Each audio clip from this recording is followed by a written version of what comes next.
કચ્છ જિલ્લા કોંગ્રેસ સમિતિના પ્રમુખ દ્વારા ભાજપના પ્રશ્નોને લઈને પત્રકાર પરિષદ। કચ્છ જિલ્લા કોંગ્રેસ કાર્યકરોની લડતના કારણે મતદાર યાદી સુધારણા તેમજ મતદારોના નામ કમી કરવાનું ભાજપનું કારસ્થાન નિષ્ફળ ગયું। ભાજપના પ્રદેશ તેમજ જિલ્લા કાર્યાલયમાંથી જથ્થાબંધ રીતે ફોર્મ નંબર 7 ભરાયેલ પણ હતા।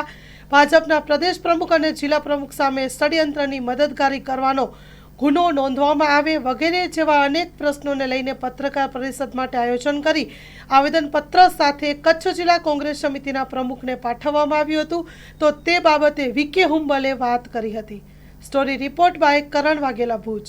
આપણા કચ્છ જિલ્લામાં એસઆઈઆરની કામગીરી એટલે કે મતદાર સુધારણા કામગીરી કરવામાં આવી, જેમાં પ્રથમ તબક્કામાં જે ડ્રાફ્ટ યાદી જાહેર કરવામાં આવી તેમાં બીએલઓએ ઘરોઘર ફરી અને ડ્રાફ્ટ યાદીના મુસદ્દા અનુસાર 2,14,000 જેટલા નામો કમી થઈ ગયા હતા।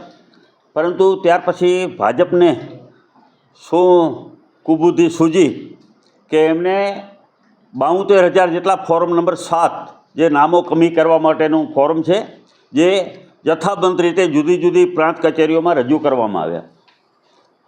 આ નવાઈની બાબત તો એ છે કે આ 72,000 ફોર્મ જે રજૂ થયા ત્યાર પછી કોંગ્રેસના આગેવાનો, હોદ્દેદારો, કાર્યકરોની જાગૃતતા અને લડાઈને કારણે અમે જે લડત કરી કે ભાઈ આ 72,000 ફોર્મ જે બીએલઓએ ઘરોઘર ફરીને તો મતદાર યાદી તૈયાર કરી છે, એના પછી આ 72,000 ફોર્મ ક્યાંથી આવ્યા, કોને રજૂ કર્યા, કોની સહીથી રજૂ કર્યા, અને આની લડાઈને કારણે આ 72,000માંથી માત્ર 3,000 ફોર્મ માન્ય રહ્યા, 69,000 ફોર્મ અમાન્ય એટલે કે રદ કરવામાં આવ્યા, સ્વીકાર્યા જ નહીં।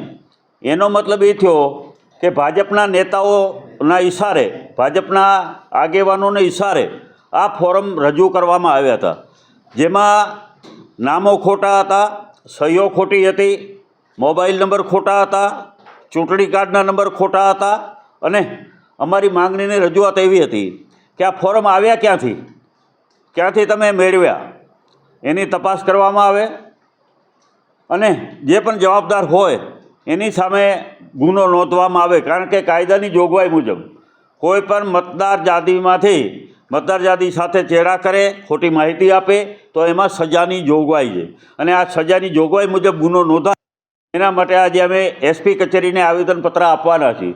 અને આ આવેદનપત્રમાં મુખ્ય મુદ્દો અમારો એવો છે કે આ જે ફોર્મ બધા રજૂ થયા એના ષડયંત્રમાં, જેને મદદગારી આપણે કહીએ તો મદદગારીમાં ગુજરાત પ્રદેશના પ્રમુખ ભાજપના જગદીશ વિશ્વકર્મા અને આપણા જિલ્લાના પ્રમુખ દેવજીભાઈ વરચંદ ભાજપના, જે બંનેએ ષડયંત્ર કરી એક ષડયંત્રના ભાગરૂપે જીવતા માણસોના નામો કમી કરવાનું એક કાવતરું કર્યું।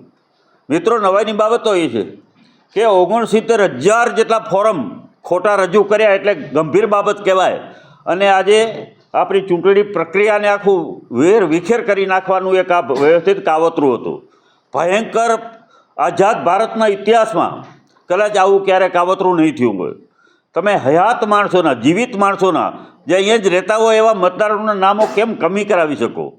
અને આ મુદ્દો ખૂબ ગંભીર હતો, એટલા માટે આજે અમે એસપી સાહેબ બંને પૂર્વ અને પશ્ચિમને ફરિયાદ આપવાના છીએ કે જે આ લોકોએ ફોર્મ રજૂ કર્યા એની તપાસ કરવામાં આવે, ક્યાંથી રજૂ નીકળ્યા છે, કયા સોફ્ટવેરમાંથી આ ફોર્મ ટાઈપ થયા છે, કોની સહી છે, કોના મોબાઈલ નંબર છે, કોના ચૂંટણી કાર્ડ છે, તમામ હકીકતો ખોટી સાબિત થઈ છે।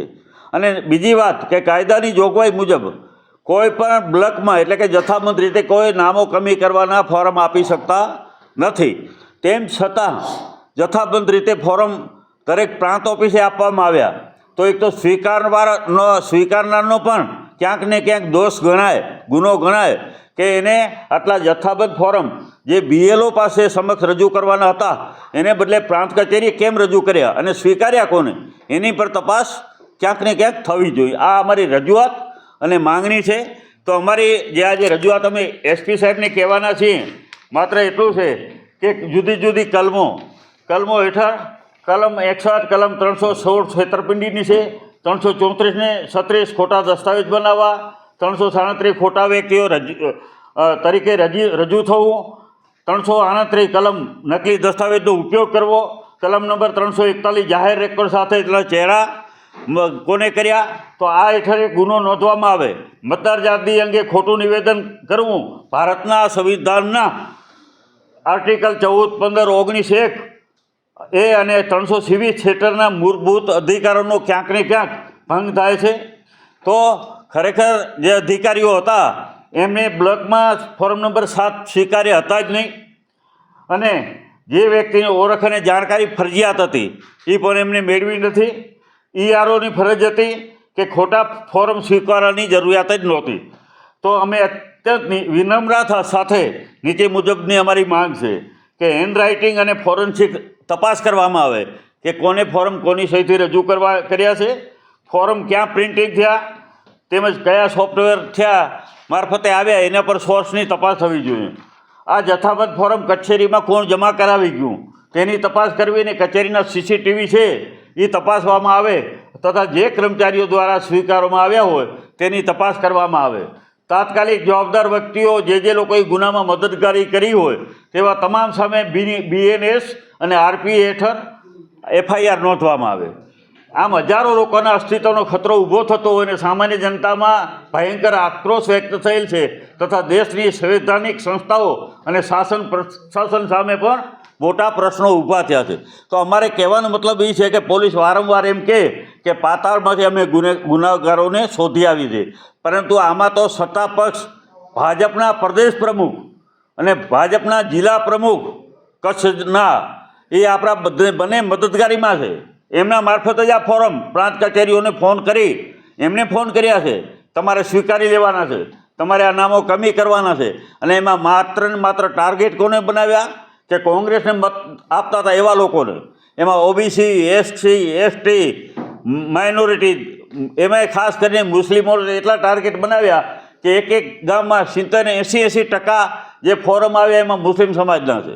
એટલે આવું કદાચ ભારતના ઇતિહાસમાં આવું નથી બન્યું.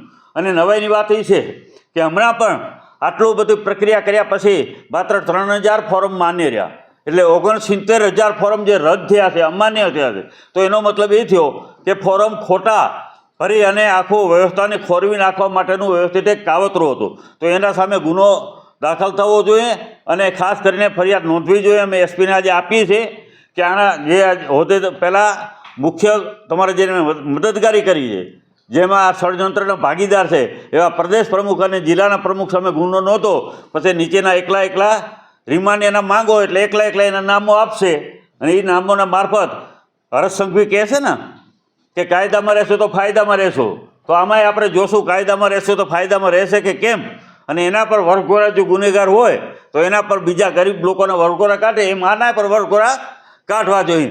તો આ એક ગંભીર મુદ્દો છે.